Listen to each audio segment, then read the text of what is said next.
Regardless of how super you feel, it's Fragments of Silicon.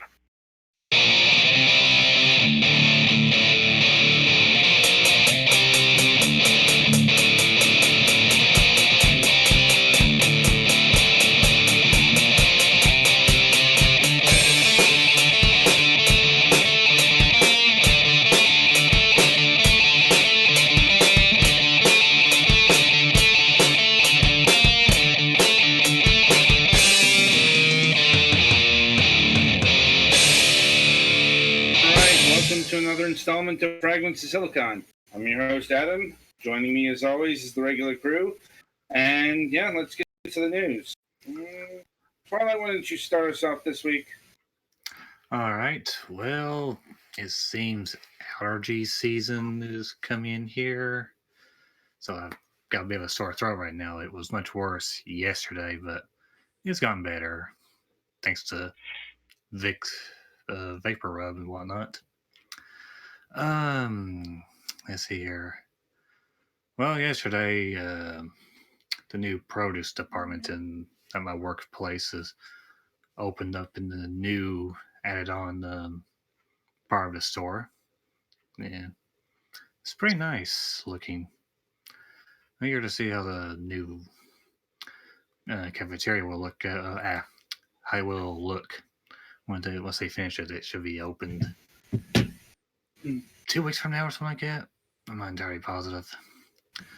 Let's see now.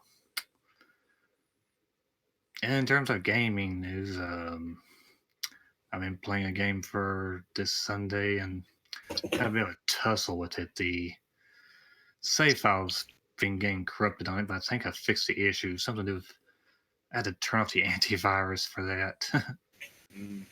Those are always fun. Yeah. First time I've encountered that kind of issue in a long time.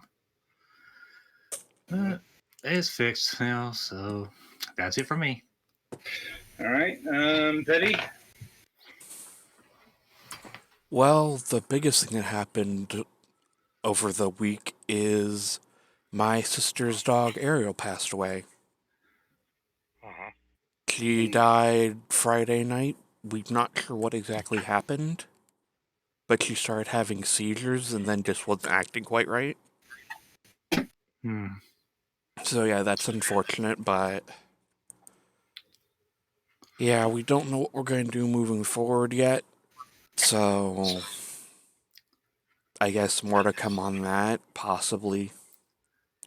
As far as gaming goes, I guess I'm done with playing the game for the show next week because there isn't a whole lot there.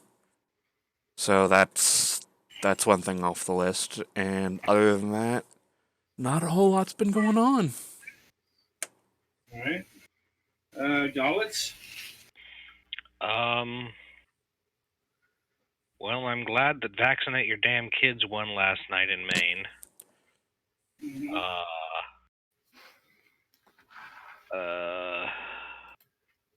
It's been very windy today, but thankfully everything's been holding together. I'm actually pretty much holding down the house this week. My parents are off on a trip, partially for my mom's birthday, but partially just because they feel like it, because they're, retired now and they can do that.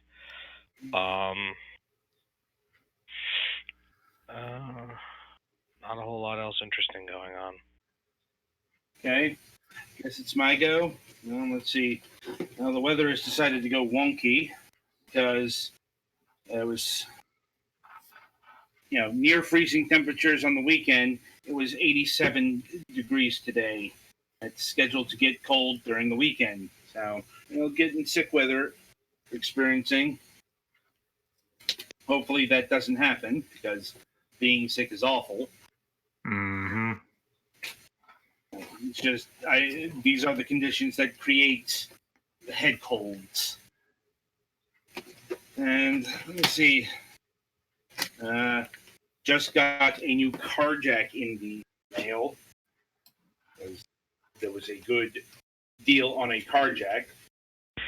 You mean the thing that you use to put under a car to lift up the wheels? Yes. I'm like, I don't think a carjack needs to be explained. I don't usually hear it referred to as a carjack, just a jack or a jack for the car. Usually a carjack is the thing that happens when a guy comes up to your car and says, "Hey, get out of the car, it's mine now." Okay, for being pedantic. Although But it's really hard to mail order those. like what, a carjack? Like The other kind of carjack, yes. well, I mean, I'm talking about the physical object of a carjack. It's like, but I mean, that's one of those signs that you're an adult. You get excited over the mundane. Like, anyway, let me see. And yeah, that's about all my news for the week. Like, we are very exciting people who live very exciting lives, as you can tell. Like, anyway, so merrily we shall roll along to the interview portion of the broadcast. And joining us this week is Ryan of Vertigo Games. Hey, how's it going? It goes well. It goes well. How are you doing today? I'm pretty good, but it's funny you guys are talking about getting sick and allergies and stuff because I think I'm coming down with something today. Oh, you were just at PAX East, right? Yep, it's the PAX Pox. Well, I mean, Yeah, cop plague is a thing. Yeah, I suppose there are worse things to catch these days. Oh yeah. I mean, we've had the GDC got canceled over the coronavirus. Yeah, that was pretty nuts. I just come out of a panel when that news broke among the group, and everybody was just kind of freaking out because people got plans around that and stuff. That was insane. Oh yeah, I'm like I've got game developer friends of mine who are rather upset at the proceedings. Non-refundable tickets and so on and so forth. It's kind of a big mess, but ultimately I think the right call was made because better safe than sick. Right. Anyway, so in starting the interview formally, we'd like to start by getting to know the person behind the game, behind the studio, and we'd like to do that by asking what got you interested in video games, both on a personal and a professional level. Oh well. I mean, like one time for Christmas when I was a kid, I got a Sega Genesis with Sonic 2, so that was pretty much the end of my life at that point. Any plans I had up until then were completely squashed by just playing video games all the time. And just kind of continued on into adulthood, clearly. And as far as professionally, it kind of happened kind of surreptitiously, where I'd been a fan of David Galindo, the guy who created Cooks Are Delicious, years before he was creating commercial games, and then I just reached out to him because I was bored with my office job, and I said, "Hey, do you need someone who can write for you?" And he did. So that's how I got in professionally. It was kind of like luck of the draw. How long ago was this? When I first contacted him, that was about 2015. I want to say like the summer of 2015, but I've known him since like 2004. And that was just through the internet. Right. And so you've been working on the Cook Serve Delicious series for 5 years now. I've been working since the second game, which now, of course, I'm spacing when that came out. But not like I did a little bit of writing for the first game, but it was kind of like as a volunteer type thing. So basically, I've been working since 2015. Okay. And I suppose before we move further along, what is the Cook Serve Delicious series for the uninitiated? Yeah, so it's a really intense cooking and restaurant management game. There's an emphasis on speed and accuracy, so a lot of people compare it to being like a short order cook, where you're kind of like getting a bunch of customers' orders in for food, and you have to get the right ingredients on and like prepare it the right way as quickly and efficiently as possible. And that's kind of the gist of the game. It's some people have called it like a typing game, just because as you're putting the ingredients on, you are like each ingredient is tied to a key on the keyboard. With 2 and 3, we brought it over where you could use a gamepad and actually like release them on consoles. So there's obviously different button layout there, but it's just like very intense. Kind of watching a lot of timers because you want to make sure things don't overcook or go bad, or you don't want customers to leave before they've gotten served. Right. Like, it's in line with other cooking games I've played, like Order Up comes to mind, or Overcooked, like, and Restaurant Empire. But as far as the next question is, what has changed in the 3 installments of the Cook Serve Delicious? Like, what's been added, what's been removed, what's been changed? Like, what's the difference between the first one and the third one? So that the first game was kind of very small and focused on your restaurant, where you open up a brand new restaurant and you're trying to build it from like a 0-star to a 5-star place. In the second game, we expanded that to we were working as a chef for hire in this giant super tower. And that means that you're kind of working at all these different themed restaurants, trying to get money to put into your own restaurant, so you can also build up your own again. But then the third one, we took it to a food truck, which like really led to a lot of changes in the gameplay that are, I think, for the better all across the board.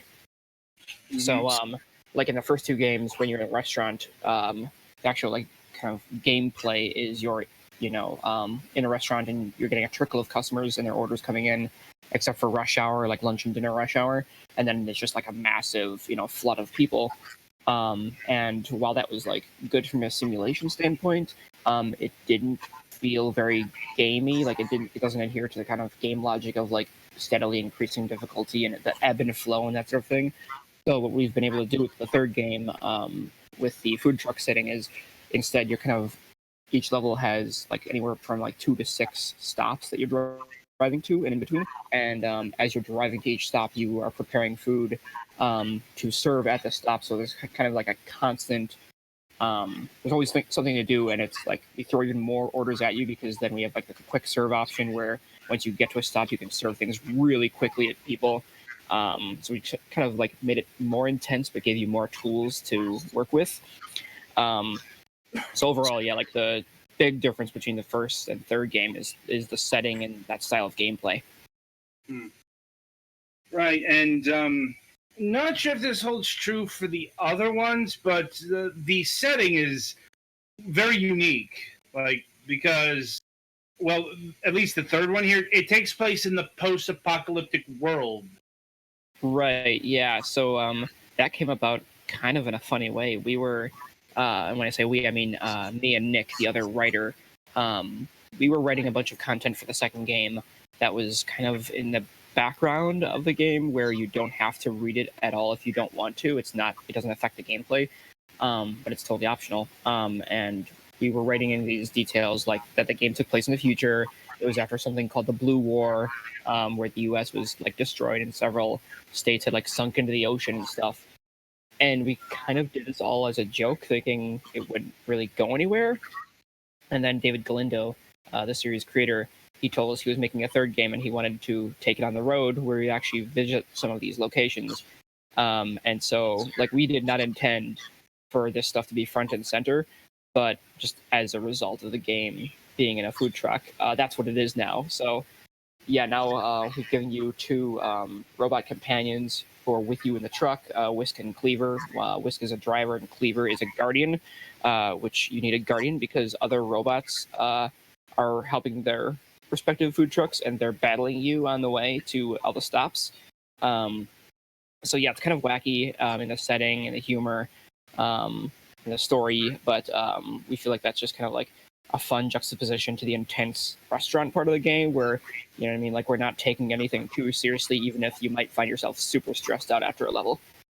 Well, that's good to know, because I was wondering how we got to the apocalypse, and also worth noting that the restaurant you previously worked on in the previous game gets blown up, like, for, I don't know, terroristic reasons, maybe. Like, yeah, it was artillery, and we don't tell you, at least right away, what that's about exactly, but.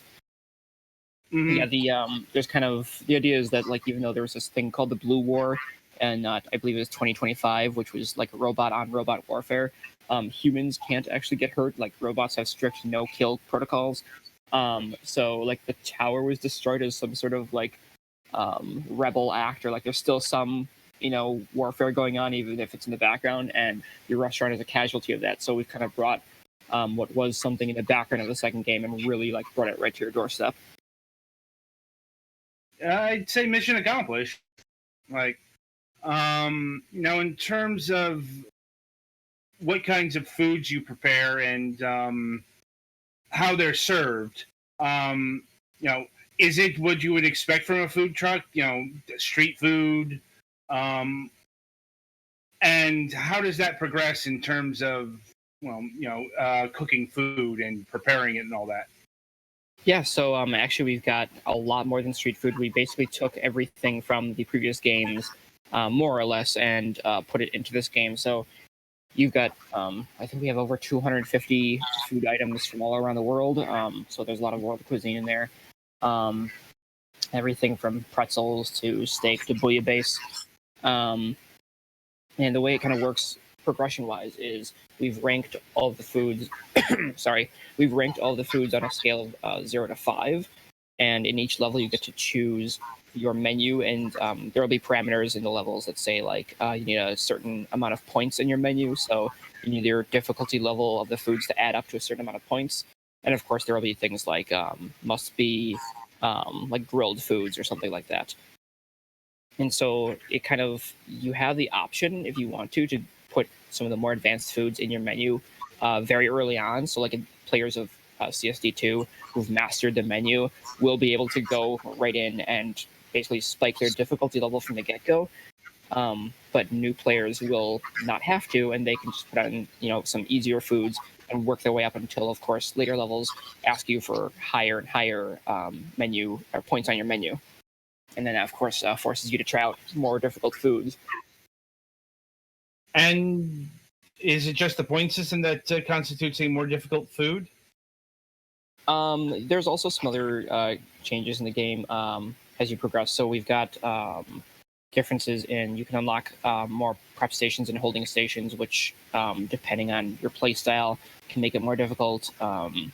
There will be different like driving times between stops, different amounts of orders, and then there are, of course, like I said, the food truck kind of attacks that you encounter, and we've got other like modifiers as you get later in the game that kind of twist things in each territory that you visit. Okay, sounds pretty reasonable. Now flipping it a bit, what foods have been added that weren't in the previous games in Cook Serve Delicious 3?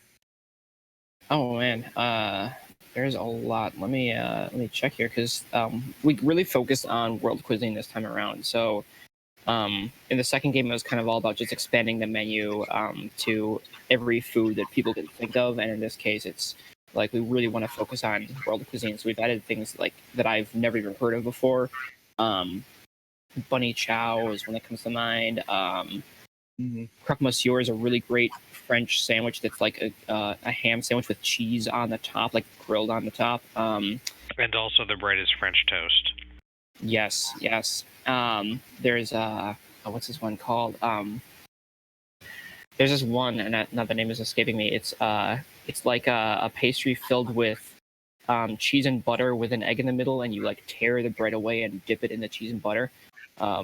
Khachapuri, I think it's called, and that's actually like the state or the national food of Georgia, and they actually use it to measure their economy. The price of khachapuri can tell you how well their country is doing. So there's a lot of new stuff, and we've really expanded the menu.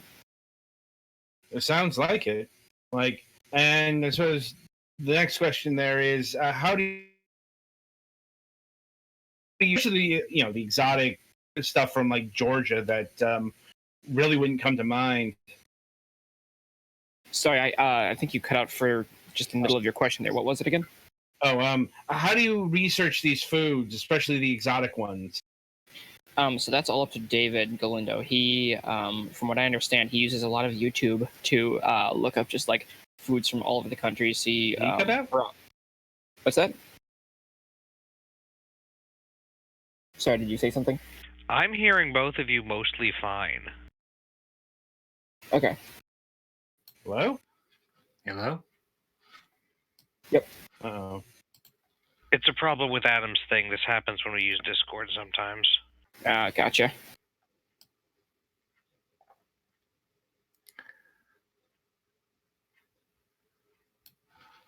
Hello? Hi.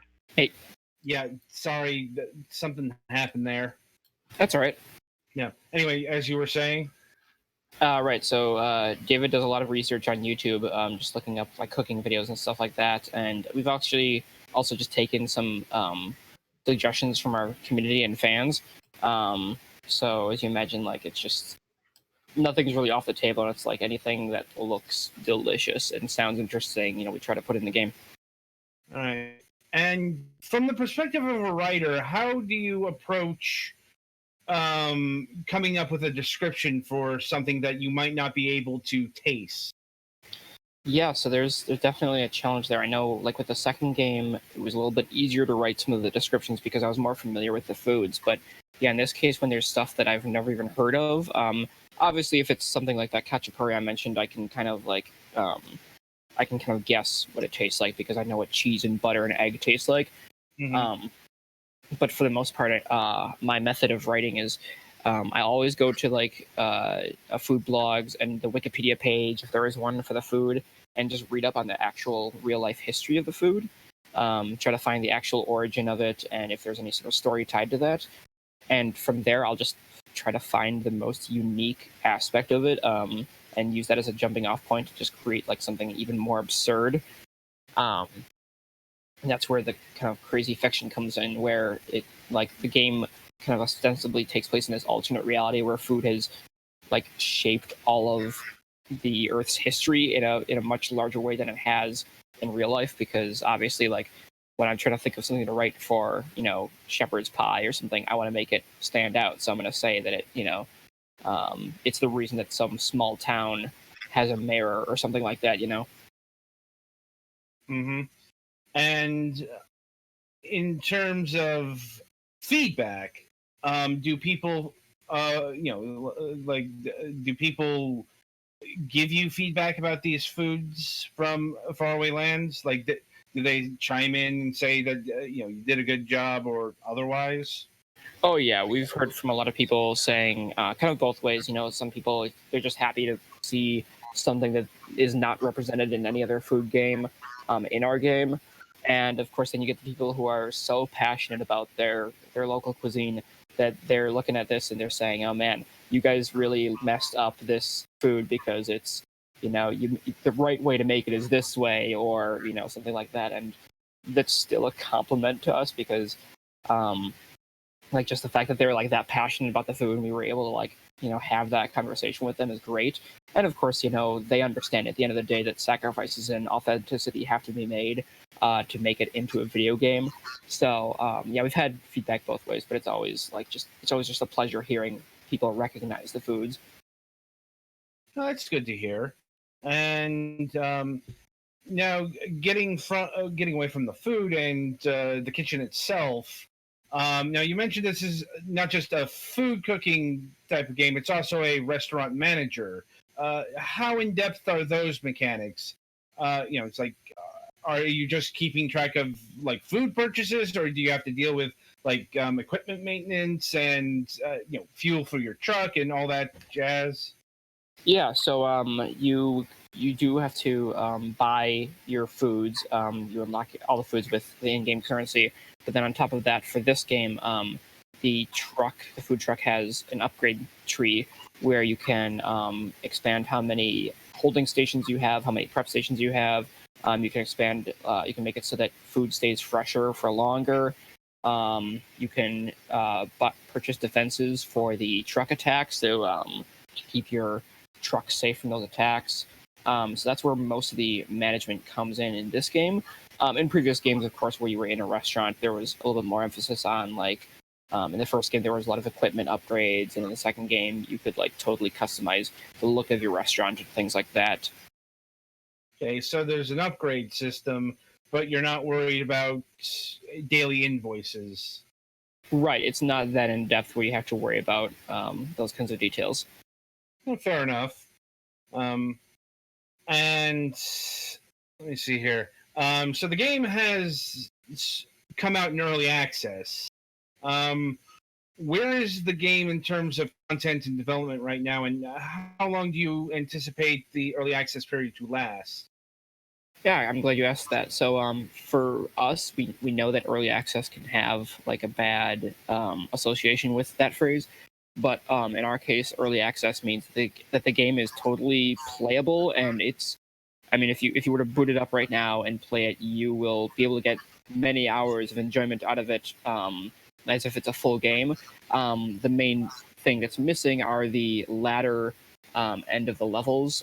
So I think right now we've got like 6 or 7 territories in the game, and we've got several more to add. And the territories are, of course, the areas that encapsulate all the levels. So we have a lot of levels that we're still adding, and then we also have some cosmetic items that we're working at, including in the game, so you can kind of decorate the appearance of your truck. And we're aiming for this coming summer for the 1.0 release and release on all the consoles. Okay. And like, how big is this game going to be when it's fully finished? Like, how many territories are there going to be?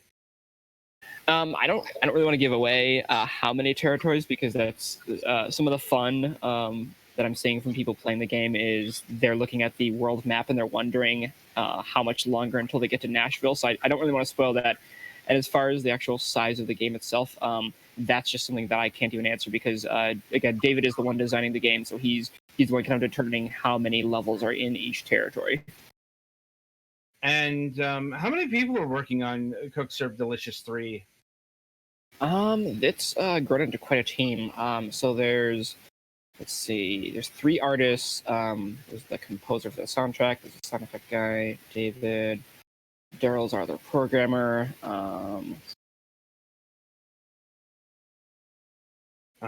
About 12 people in all have worked on this game. Yeah, that's a fair-sized indie team. Yeah, and that includes we've got 2 voice actresses this time around.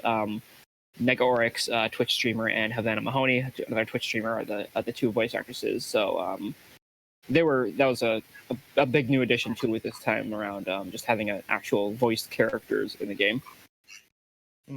Was there a particular reason why you wanted voiced characters this time around?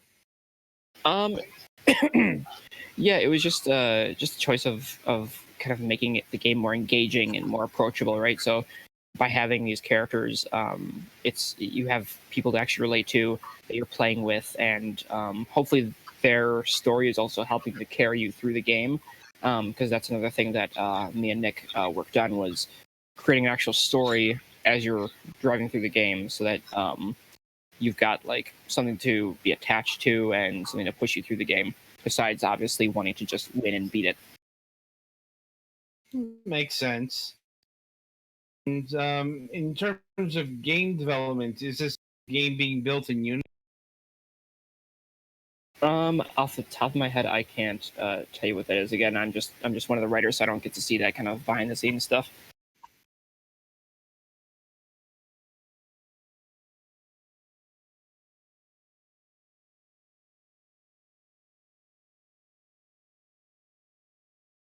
Oh, looks like we lost him again. Yeah, it happens sometimes. Mm-hmm. Yeah, like Discord doesn't play the best with my computer for whatever reason, but we roll with it. Like, anyway. Yeah, that's all right. Live broadcasting, like. Anyway, so this game also has a multiplayer component. How does that work? Are you 2 chefs working together to serve all the people, or are you in competition with the other one?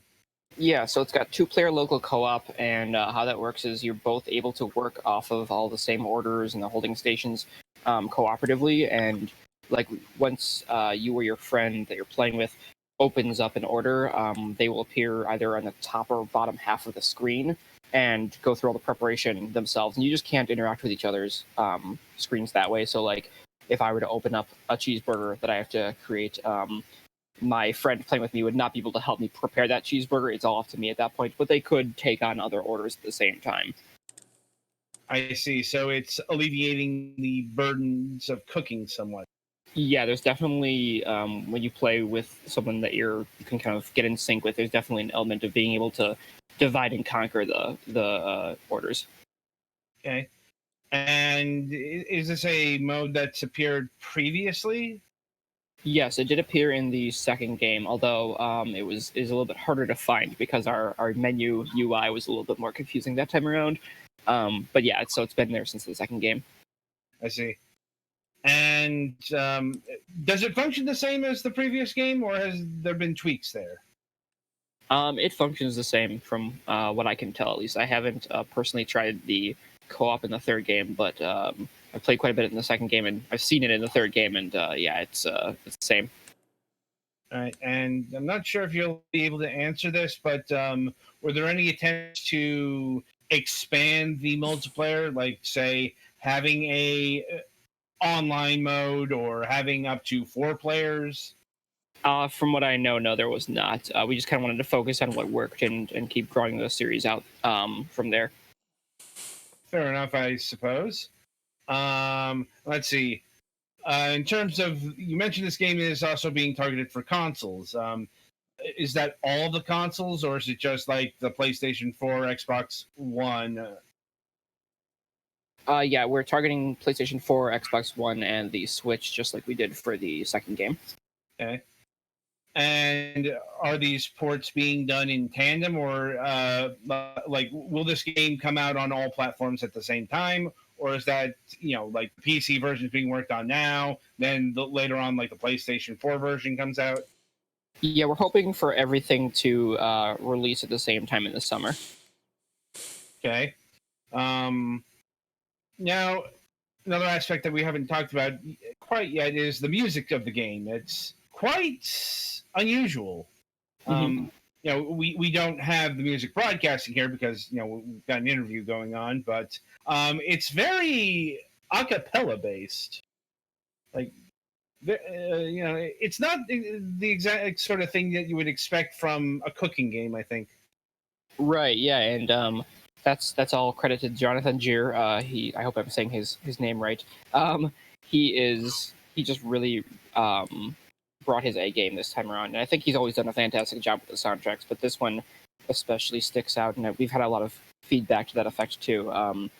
And I just found out recently, I think it was actually either this morning or yesterday, that the things that he's singing in the songs that sounds like gibberish, it's actually like some sort of Spanish Pig Latin, where he'll like add sounds or syllables to actual words. And we've had some fans in the Discord channel in the last day actually going through and translating the songs to see what they're about, and the results are pretty funny. And it's one of those things like, the soundtrack was already like really rewarding to listen to on repeat listens, but now that adds like an extra layer of depth there.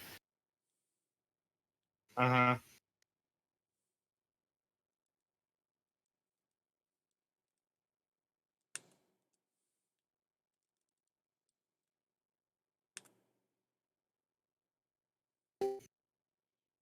Everybody still there? Yeah, I'm here. yeah. Discord seems to be in a mood tonight. Sorry to hear that. Yeah, I just unfortunately I don't have Skype.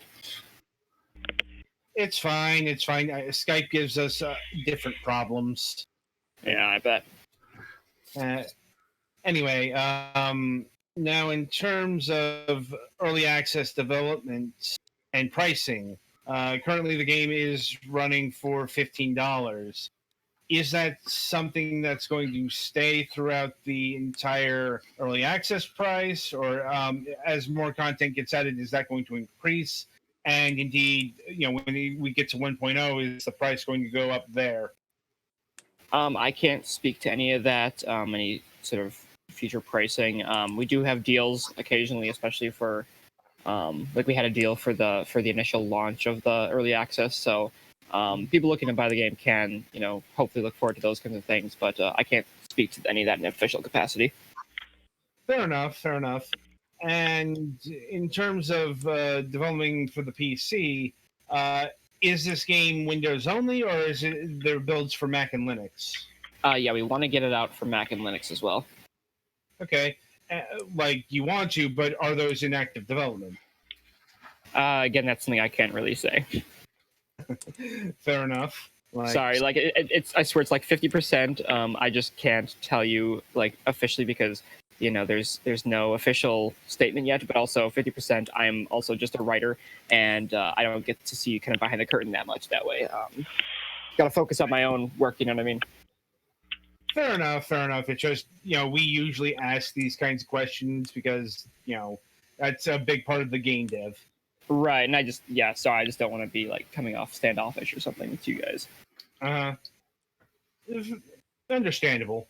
Now, in terms of like writing, did you find a maybe unintentionally goofy post-apocalyptic cooking game to be an interesting challenge, a fun challenge? Yeah, absolutely. So I've never written any. I've definitely never written like a script for anything that was going to be publicly consumed before. All the stories I've written have been like for myself and my friends. So that alone was a challenge, just kind of knowing that this was going to be something that was going to be consumed by the public. But on top of that, the tone was definitely something that we have had a lot of talks about through the development of the second and third game, and the kind of guiding light that phrase that we used since the second game was to describe the tone is upbeat sadness, which sounds like some sort of contradiction, but I mean what it's supposed to mean is like there are bad things going on in the background, but that doesn't mean that you can't like make light of the situation and you can't have fun with it, and the player should always feel like it's a fun experience, and there might be they can of course like take depth from the setting, and they can, if they want to read into it more, you can kind of get those deeper themes and meanings, but ultimately we want to make it so that it's still like a funny game. So yeah, we had a lot of difficulty in writing not only the descriptions but especially the story, and balancing that with the gameplay. So I don't know if you guys have really gotten into the meat of the story at all, but like at the beginning and ending of each territory, you'll see, or at the end of each territory, you'll see a cutscene with the two robots and the chef, who is you, of course, kind of in the background. And at the beginning of the next territory, then you'll just hear them, the robots, talking as you're driving to your first stop. And that's kind of the story we have. So there's the exit cutscenes, the intro dialogue, and even though the game is about you driving across the kind of war-torn U.S. to this cooking competition in the nation's capital of Nashville, Tennessee, we wanted to give the players some more depth to the characters and to everything going on in between when you first leave your home to when you get to Nashville. Mm-hmm. So one of the big challenges was nailing down the characters of Whisk and Cleaver. So I think it was right off the bat that David wanted a robot character to be kind of upbeat and positive and always offering you some kind of optimistic praise for your work and always kind of pushing you to go forward and do better.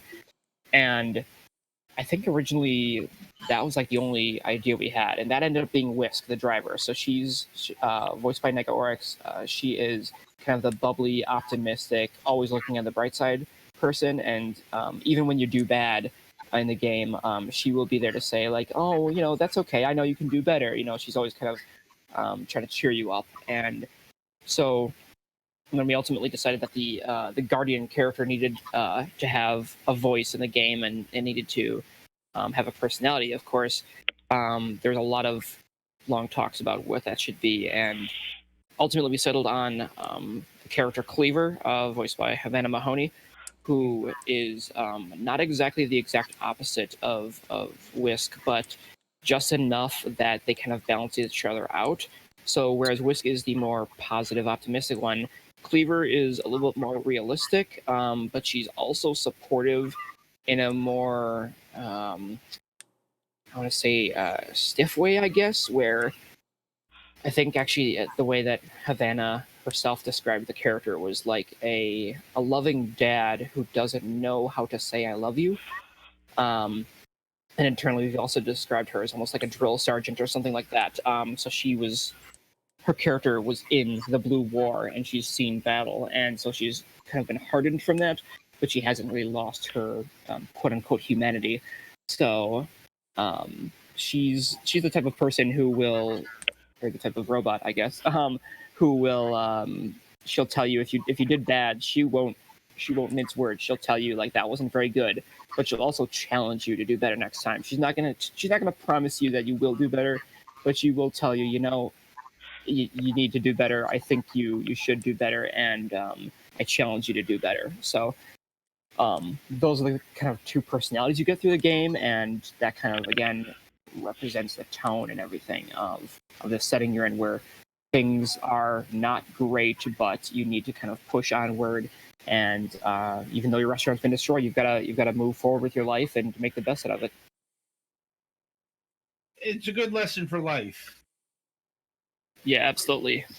Now, in terms of writing the dialogue, especially for the voice parts, how much of that comes from both you and your cohort's pen, and how much comes from the voice actresses? So I want to say that a good 90% of the dialogue, at least in the story especially, was written on the script and on the page. But there was a good amount of improvisation in the sound booth. Some for the story. A lot of that ended up being just kind of like bloopers and stuff that is just kind of for us to enjoy. But for the in-game dialogue, where the player or the robots you're cheering you on, or encouraging you to do better, there's a little bit more room for improv there. So we got some really good stuff still coming for players who've already gotten all the golds and all the levels we've released so far. There's still more coming for them to enjoy that I can't wait for them to hear. That makes sense, since the game is currently not finished, and presumably there would be more voice work to do. Mm-hmm. And once you get to 1.0, is that it for Cook Serve Delicious 3, or will there be like DLC afterwards? So we're targeting 1.0 to be the full product, and of course that's partially a symptom of early access being what it is, where we are taking the player feedback right now and trying to implement that in whatever way makes sense. But of course that there's always the option for doing updates post launch. For the second game, we had after launch, and after it was a rough launch, and David had to add in a lot of features that were promised, and he couldn't deliver on it with the time frame he gave himself. But once that was all in, even once the game was actually complete after the launch, he still went ahead and put in updates according to player feedback. He put in a pretty decent sized expansion called the Barista Update, which added a bunch of new really complex foods and a new restaurant. So that's definitely a possibility in the future. I see. And in terms of release, is this game going to be digital only, or are you seeking to have a physical version as well? I believe we're just looking at digital release. Okay.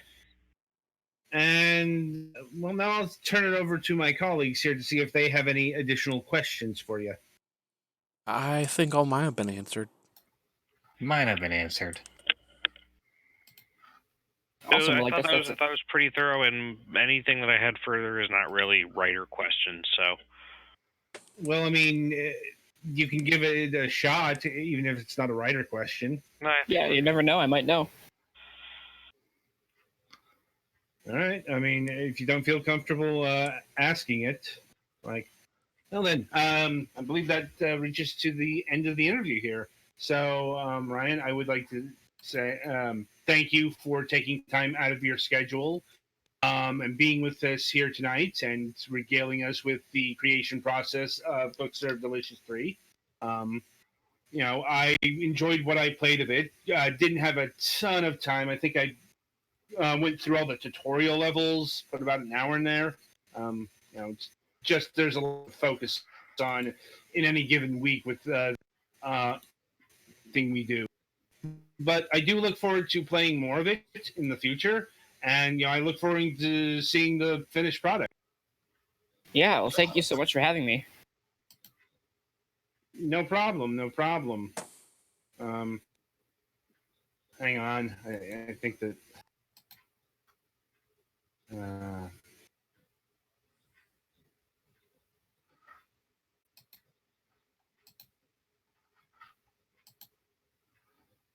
Right, back. Am I back? Yep. Okay. Anyway, the game is Cook Serve Delicious 3. It's currently in early access on Steam. It retails for $14.99, or you can get the mouth-watering trilogy containing all three Cook Serve Delicious games at a price of $30.37. And it's got the soundtrack for $9.99. You can actually buy soundtracks separately now on Steam, so worth noting there. Anyway, be sure to pick it up today. And Petty Fan, play us to the next segment.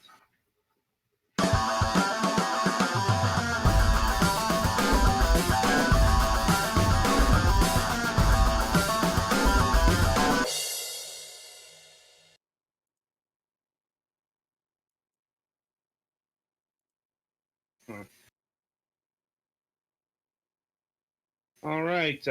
Welcome to the topic of discussion, if I can be heard. You can be. Okay. Good. Because the music there was warbling. Yeah, Discord doesn't like music being played through it. I've noticed. It kind of throws off all the timing. Indeed. Another reason why I prefer using Skype, because usually the music flows smoothly. Anyway, so the topic of discussion. We are talking about the Konami Code because if you missed the news, the creator of the Konami Code, Kazuhisa Hashimoto, recently passed away. And even if you don't know his name, you know his legacy, or at least the legacy that managed to touch pop culture. He worked in various capacities for Konami, and as the story goes, he was one of the people who was doing bug testing on the NES version of Gradius or Nemesis, depending on the region. Like, it's weird. Like, the Gradius series used these two terms pretty interchangeably in the early days. But anyway, so Gradius, if you've ever played it, even the NES version, it's hard. Like, well, and the code is for the NES version. It wasn't in the arcade versions, because in the code for extra lives in the arcade version is apply more quarters or free play. I mean, you can just use the dip switches to play test. Well, it depends on whether it's like you own an arcade thing or like you're going to an arcade to actually play it back in the day. What I'm saying is an arcade dev would probably have access to the later levels because they just switch over to that. Right. Oh, yeah, in terms of it being used as a developer tool, yeah. That's what we're talking about here. The Konami Code originated as a development tool. Because the game was so hard, Hashimoto programmed this code in order to bug test the later levels. Hard here has the specific asterisk of it's incredibly punishing when you die, and when you die, you lose. Like, you don't lose any progress, but you lose all your power-ups. Yeah, and Gradius... So if you die once, you're gonna die a lot more because you suddenly have the shittiest gun and you can't move fast. Yes. Gradius is one of those games where if you die, you might as well restart. But, anyway. So Hashimoto made this code. There's no rationale given to why he used the specific sequence of D-pad and button presses. But my assumption is it's convenient. It's not something you're going to enter by accident, but it also is easy to remember and convenient. It rhymes well. that's that's probably a good reason why this code has resonated so brightly through the ages. Because the Konami code is probably the most famous passcode. I'm not going to say it's like the most famous cheat or the most famous like code because you also got things like the Justin Bailey password. Um, Mm-hmm. and the id code. But I think the Konami code is the most famous just by virtue of pop culture. Like, other code has entered into, not just like larger gaming lexicon, because you will find this code not just in Konami games, you'll find them in non-Konami games, you will find them on non-gaming platforms. Like, apparently Netflix uses it as a reset device on certain platforms. There's many websites where if you input this code, it will do something, like, unlock a secret sound or what have you.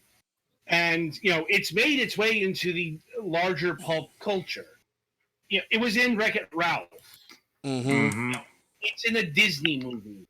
Like, well, Wreck-It Ralph is also a game about arcade games, but I know, but my point movie is, about it, yeah. Wreck-It Ralph wasn't exactly reaching for the obscure parts of retro gaming. Right. They weren't busting fucking Donetta Twinbee or what have you, or Right. or as far as codes go, they weren't showcasing, something that some generic thing that nobody remembers. It's this specific code because people know what it is. When you go up, down, left, right, B, A, or you just say the Konami code. It's a code that's burrowed into the brain of many gamers. Usually older, but once again, the Konami code has managed to branch out so much, so far. It's survived, the death of cheat codes. Mm-hmm. Because, cheat codes aren't really a thing anymore.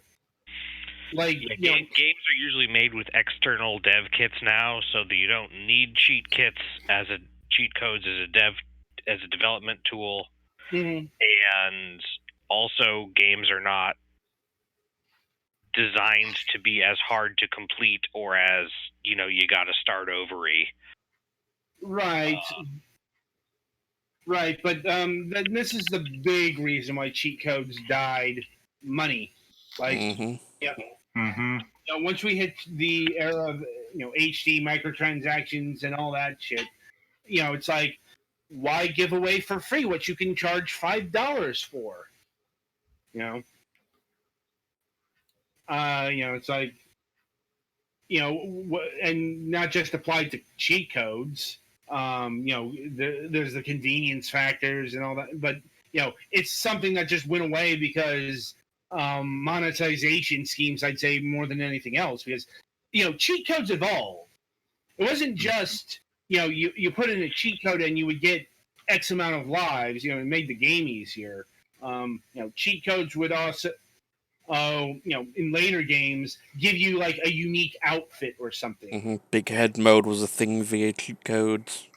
Yeah, and if I'm remembering correctly, I do think that the Konami code was used in that kind of capacity, depending on the game. Mm-hmm. It's like, I mean, they put it in a lot of weird things.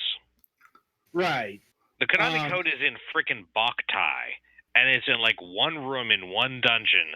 You enter the code and you get, I think that's how you get the Beatmania frame or something.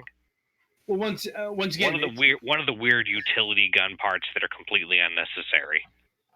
Right. Though it is worth noting that Boktai is a Konami game. Yeah, so, but it's really it is Konami. So they it's obviously also I was going more for it's very off genre for the usual kind of game that these end up in. Right. But once again, that's the legacy of the code. It appears in things that it has no business appearing in. Mm-hmm. You know, and of course, like there are variants of on the code. Some are because not all game controllers have BA. Like the PlayStation controller will switch to X and O, or the TurboGrafx PC Engine, whatever you want to call it, 2.1. But that's just switching out the buttons that are available on that particular controller. No, Right. you know, And part of the reason for the original code, another reason for it being good, is that it does use every button to except to decrease the odds of it being entered by accident. right. But it's like, though, it's also worth mentioning that even though this code got its start in Gradius, its claim to fame, the reason it hit the larger gaming culture was not because of Gradius, it was because of Contra.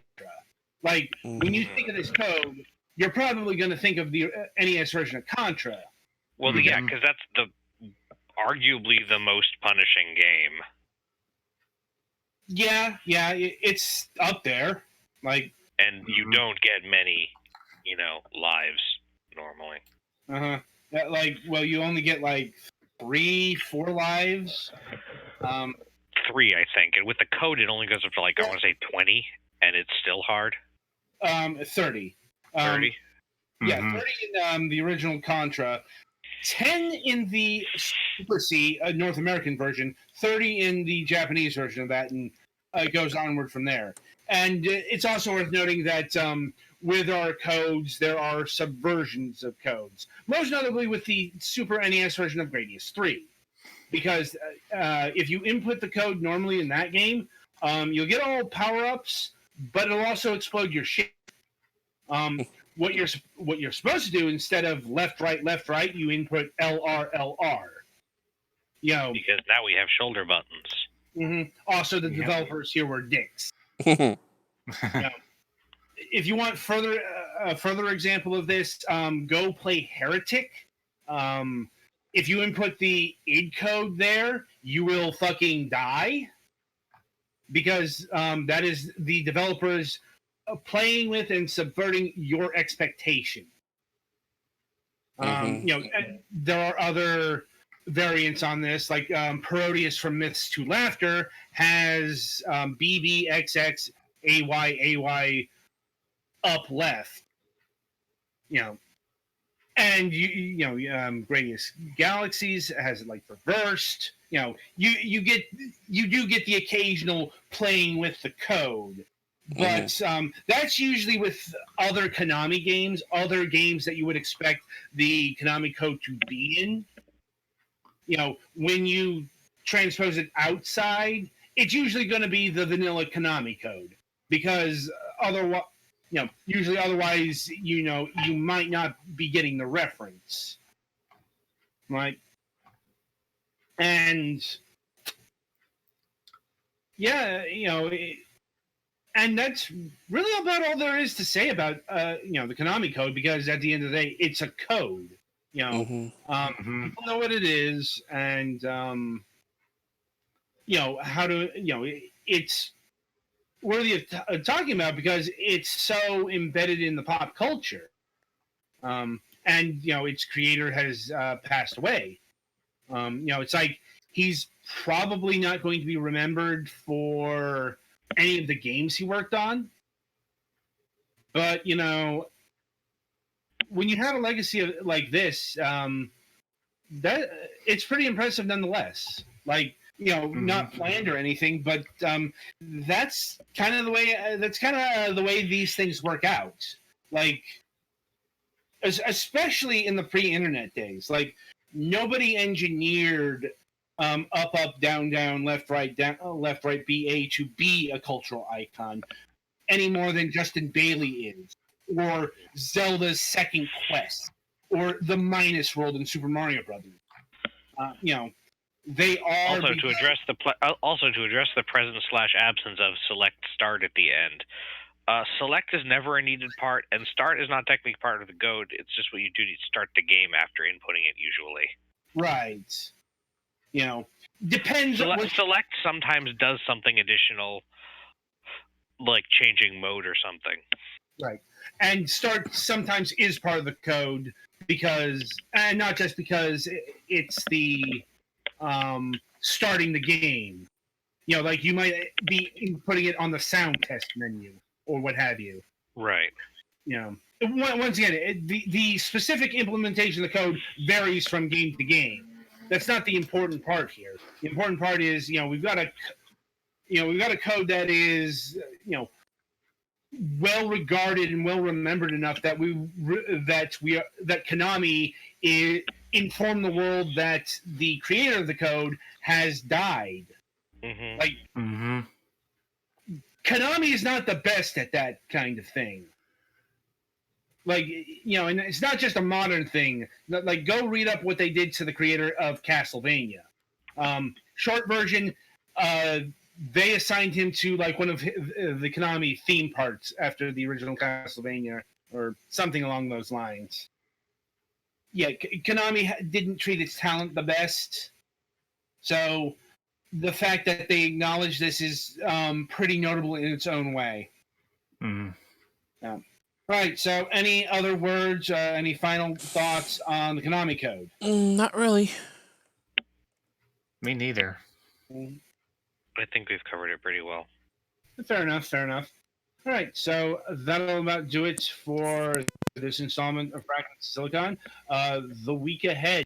So coming up on Friday, March 6th, we'll be having Volodymyr Yakubovich of Must Die Studios.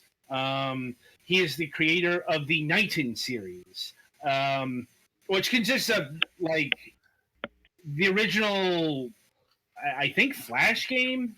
Like from what I've seen, it's a pretty simple, and I'm not sure if Nightin Plus that implies it's an enhanced remake of this or if it's a sequel. I'm sure we'll find out on the in the interview, but it is a top-down Zelda game in the sense that it plays like Zelda. It's basically what would happen if you have Zelda. Like, it's got the Zelda dungeons and that's it. It's been playing it for the interview and for review. It's a competent Zelda but it only lasts about at most 6-7 hours if you're going for 100%. Mm-hmm. Still, I'm looking forward to talking about this game because honestly, the world could do with more top-down adventure games. If I'm being honest. For all of its popularity, Zelda is not that ripped off of a game. It probably was a little bit more earlier on, but probably, but just 2D Zelda never caught on like the 2D Mario clone or the Metroidvania. But anyway, and coming up on our game review session on Sunday, we will be having game reviews of The Longing, which is a point-and-click adventure game kind of thing. This has been really hard to assess because, I'll give you the main conundrum I'm up against.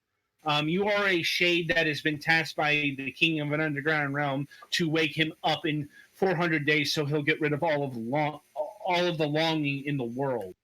And that's literally the only task you need to do. The twist is the 400 days, they are real time. So it's how to fill your time for 400 actual real-time days? Or don't. Like, you don't need to. Like, not playing this game for 400 days is as valid as anything else you do in the game.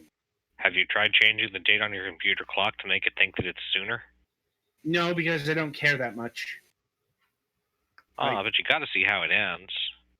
Well, here's the thing: I can awaken the king at any point. Oh, okay. But I'm talking about in terms of the parameters of the game, and apparently there are multiple endings. Although, it's like, once again, maybe I'll play around with the game settings, because it's not just the king.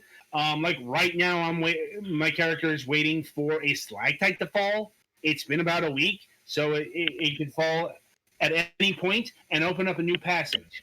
I mean, there was a door where I had to spend 2 hours to wait for it to open. There's a cavern with a droplet that's filling up, and that'll take a month. It's like, what if we took free-to-play mobile mechanics and applied it to a adventure game in a much more experimental fashion? Like, yeah. Anyway, we also have 19 Plus. Mentioned we're doing a review of that. Specifically, the Nintendo Switch version. Radalakia Games on the conversion. Though this is interesting because this is the first time we're going to be interviewing like the actual developer of one of these games.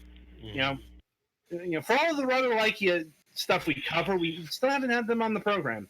You know, they never respond to my emails. So make of that what you will.